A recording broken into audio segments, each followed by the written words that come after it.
नमस्कार। आज हम उन छोटे काले और सफेद वर्गों की दुनिया में उतर रहे हैं जो आजकल हर जगह दिखते हैं। क्यूआर कोड, पेमेंट करने से लेकर किसी पोस्टर पर जानकारी पाने तक, ये हमारी डिजिटल जिंदगी का एक अहम हिस्सा बन गए हैं। पर ये सिर्फ बारकोड का नया रूप नहीं है। इनकी कहानी और क्षमता कई ज्यादा गहरी है। असल में हमारे पास जो जानकारी है वो क्यूआर कोड की तकनीक, इसका इतिहास, और वो भी बड़ा दिलचस्प है। कैसे ये जापान की एक ऑटो कंपनी की जरूरत से पैदा हुआ, फिर इसकी बनावट और इसके अनगिनत उपयोगों पर रोशनी डालती है। हाँ, और हम इसके फायदों और कुछ क्या कहते हैं छिपी हुई सीमाओं पर भी बात करेंगे। आज का मकसद ये समझना है कि ये साधारण दिखने वाले कोड आखिर काम कैसे करते हैं, इतनी सारी जानकारी इनमें फिट कैसे हो जाती है, और ये इतने कामयाब क्यों हुए। भविष्य में इनका क्या रोल हो सकता है, चलिए इस पहेली को सुलझाते हैं। बिल्कुल। क्यूआर कोड पूरा नाम तो है क्विक रिस्पॉन्स कोड। असल में एक 2D मतलब द्वि-आयानी मैट्रिक्स बारकोड है। इसका आविष्कार, जैसा आपने कहा, 1994 में जापान में हुआ था।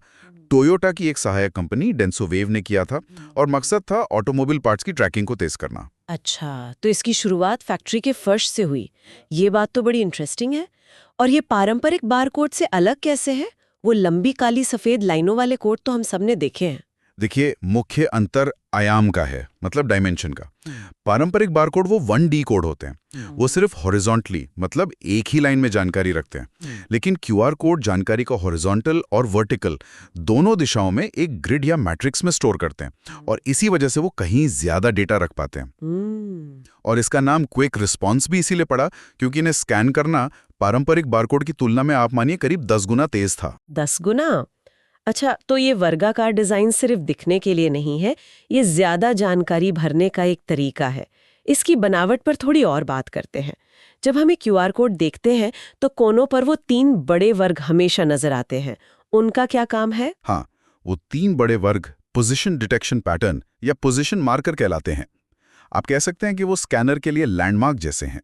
उन्हीं की मदद से स्कैनर फौरन पहचान लेता है कि हाँ, ये क्यूआर कोड है, और कोड किस एंगल पे रखा है, चाहे वो थोड़ा टेढ़ा या उल्टा ही क्यों ना हो। अच्छा, तो ये कोड की आंखें जैसी हैं, जो बताती हैं कि कोड कहाँ है और सीधा है या नहीं।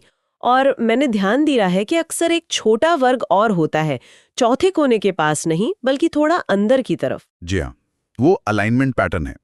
ये खासकर बड़े क्यूआर कोड में जरूरी होता है।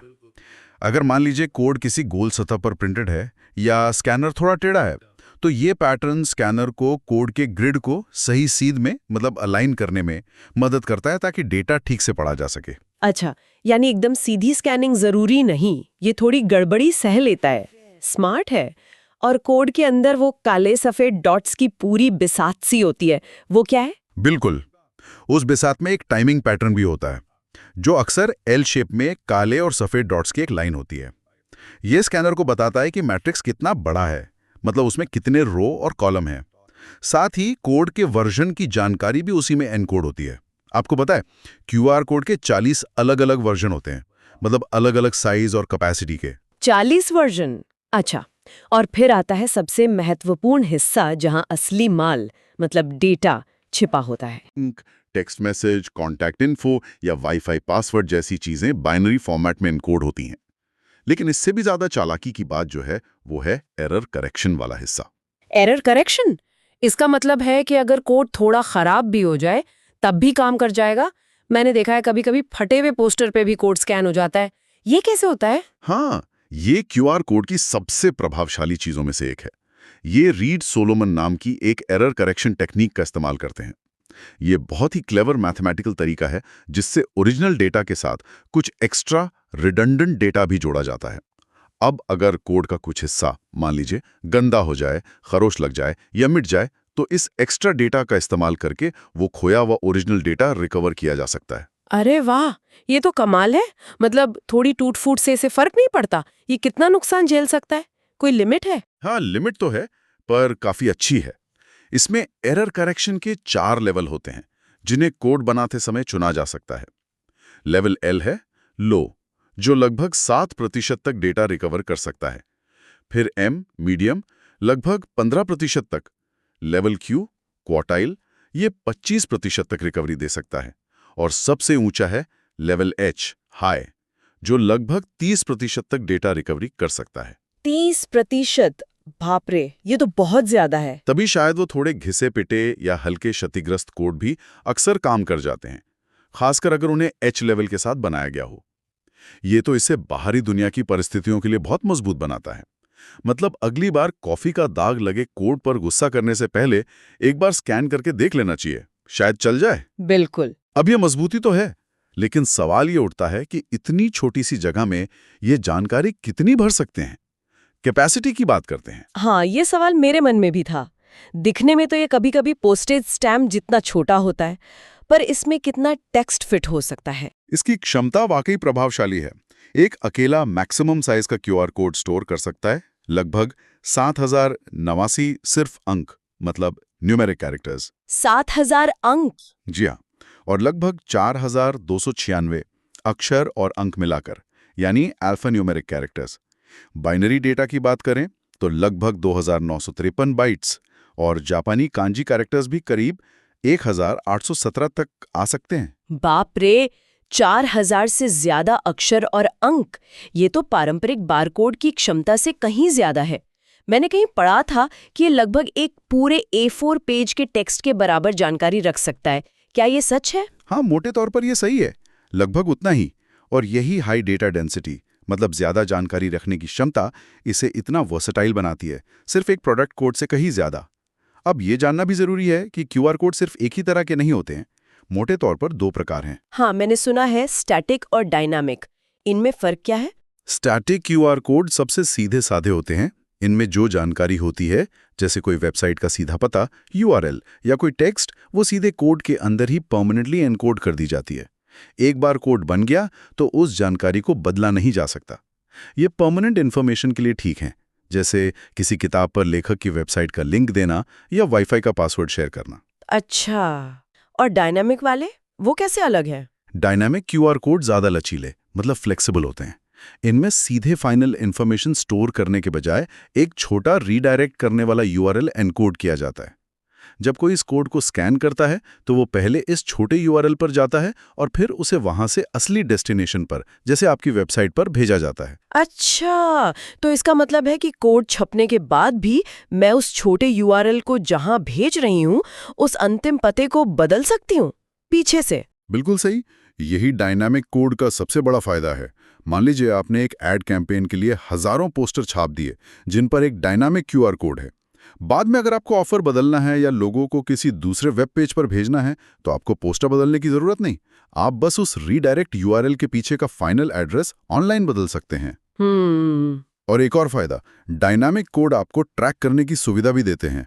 मतलब कितनी बार कोड स्कैन हुआ, कहाँ हुआ, किस डिवाइस से हुआ वगैरह। मार्केटिंग के लिए ये बहुत कीमती जानकारी है। समझ गए, ये तो बिजनेस के लिए वाकई बहुत काम का है। अब इनके इस्तेमाल की बात करते हैं। फैक्ट्री से निकलकर ये कोड आज कहाँ-कहाँ पहुंच गए हैं। लिस्ट तो अनथीन लगती है। सबसे पहले तो पेमेंट्स का ही ख्याल आता है। भारत में यूपीआई ने तो इसे घर-घर पहुंचा दिया है। हाँ, भारत में यूपीआई और चीन में वीचैट, पे और अलीपे जैसे सिस्टम ने क्यूआर कोड बेस्ड पेमेंट को बेहद लोकप्रिय बना दिया है। ये कॉन्टैक्टलेस है, तेज है और छोटे दुकानदारों के लिए भी बहुत आसान है। बिल्कुल। मार्केटिंग और विज्ञापन में तो हमने बात की ही, पोस्टरों, मैगजीन्स, प्रोडक्ट पैकेजिंग पर, वेबसाइट लिंक, वीडियो या डिस्काउंट कूपन देने के लिए। इसके अलावा ऑथेंटिकेशन, मतलब प्रमाणीकरण में भी इसका खूब इस्तेमाल होता है। सोचिए, इवेंट के टिकट, फ्लाइट के बोर्डिंग पास या किसी कॉन्फ्रेंस में एंट्री पास, इनसे नकली टिकट बनाना भी मुश्किल होता है। सही। शिक्षा के क्षेत्र में भी टीचर्स इसका उपयोग स्टूडेंट्स को ऑनलाइन रिसोर्स, वीडियो ट्यूटोरियल या असाइनमेंट से जोड़ने के लिए कर रहे हैं। स्वास्थ्य सेवा में भी, जैसे पेशेंट आइडेंटिफिकेशन, उनके रिकॉर्ड्स तक पहुंचने या दवाइयों की ट्रैकिंग और ऑथेंटिसिटी चेक करने के लिए इसका इस्तेमाल हो रहा है। और लॉजिस्टिक्स और सप्लाई चेन में तो ये है ही। पार्ट्स ट्रैकिंग से लेकर शिपमेंट की स्थिति जानने और इन्वेंट्री मैनेजमेंट तक, हर जगह। तो ये दिखाता है कि कैसे ये अपनी इंडस्ट्रियल जड़ों से बढ़कर जिंदगी के लगभग हर पहलू में समा गया है। हाँ, तो फायदे तो साफ हैं।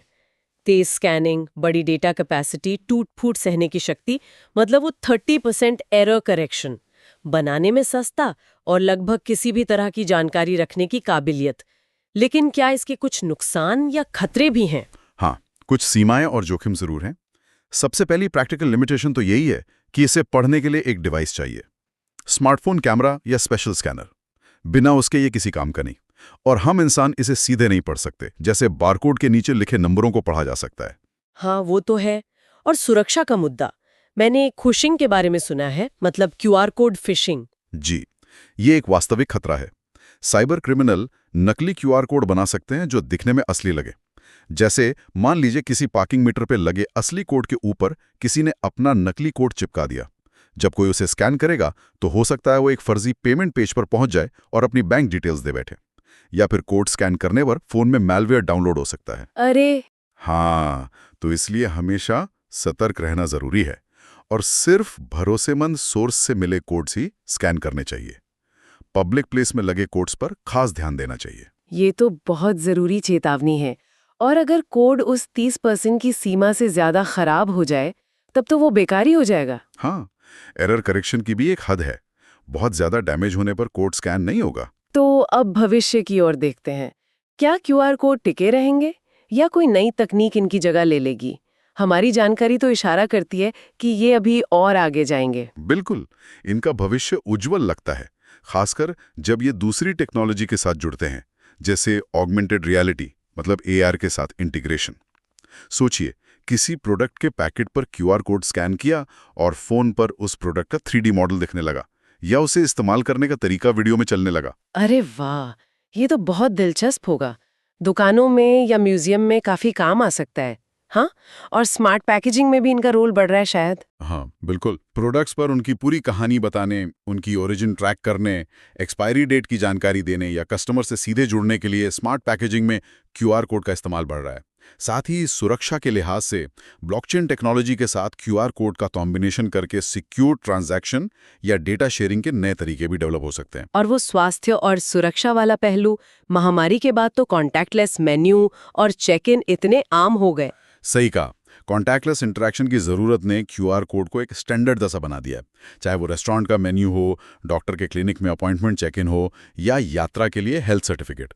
ये सुविधा और सुरक्षा का जो मिक्स है वो लोगों को पसंद आया है, इसलिए ये ट्रेंड जारी रहने की पूरी संभावना है। कुछ और मजेदार बातें भी हैं इनके बारे में, जैसे ये बात कि डेंसोवेव ने इसका पेटेंट तो कराया था, लेकिन कभी उस पर अधिकार जताया नहीं, उसे रॉयल्टी फ्री रखा।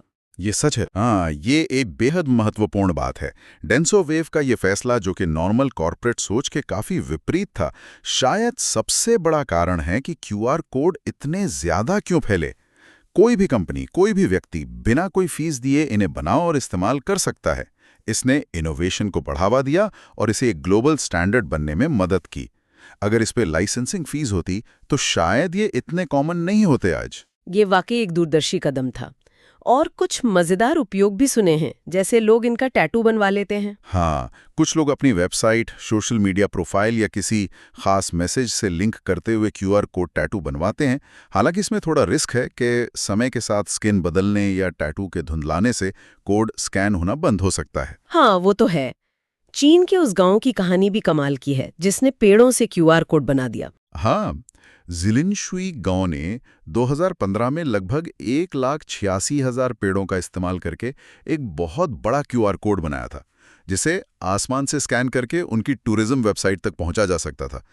ये तो क्रिएटिविटी की हद है। और वाईफाई पासवर्ड शेयर करने वाला फीचर तो मेरा फेवरेट है। बहुत सुविधाजनक है। किसी दोस्त के घर या कैफे में बस कोड स्कैन करो और कनेक्ट हो जाओ। लंबा चौड़ा पासवर्ड टाइप करने की जरूरत नहीं। बिल्कुल। और तो और, यहाँ तक कि कुछ स्पेस मिशंस और सैटेलाइट पर भी क्यूआर कोड उकेरे गए हैं, शायद भविष्य के खोजकर्ताओं के लिए एक डिजिटल संदेश या पहचान के रूप में। वाह! फैक्ट्री से निकलकर अंतरिक्ष तक का सफर कमाल है। तो अगर हम पूरी तस्वीर देखें तो क्यूआर कोड एक साधारण इंडस्ट्रियल जरूरत के समाधान से बढ़कर आज एक यूनिवर्सल डिजिटल इंटरफेस बन चुका है।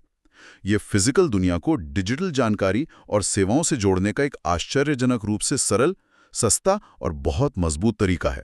इसकी सरलता और मजबूती ही शायद इसकी असली ताकत है। और इसकी अडैप्टेबिलिटी मतलब अनुकूलन क्षमता भी, एरर करेक्शन इतना अच्छा है कि डिजाइनर कोड के बीच में लोगो या रंग भी डाल सकते हैं और वो फिर भी काम करता रहता है।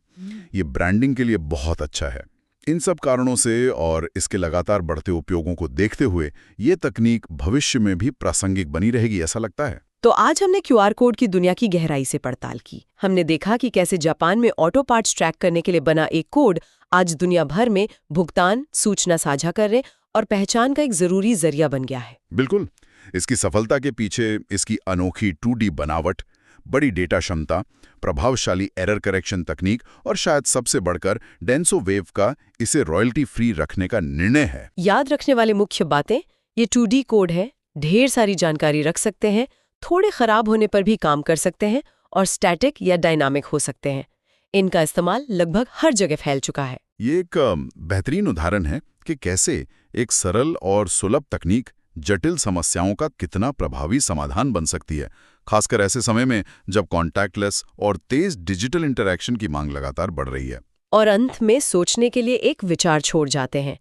जैसे जैसे दुनिया में टेक्नोलॉजी और ज़्यादा कॉम्प्लेक्स होती जा रही है, क्या क्यूआर कोड जैसी सीधी सरल, आसानी से उपलब्ध तकनीकें डिजिटल डिवाइड को कम करने में, मतलब उन जगहों पर जहां इंटरनेट कनेक्टिविटी कम है या लोगों के पास महंगे डिवाइस नहीं है, क्या ये तकनीकें वहां एक ज़्यादा स्थायी और महत्वपूर्ण भूमिका निभा सकती हैं? ये सोचने लायक बात है।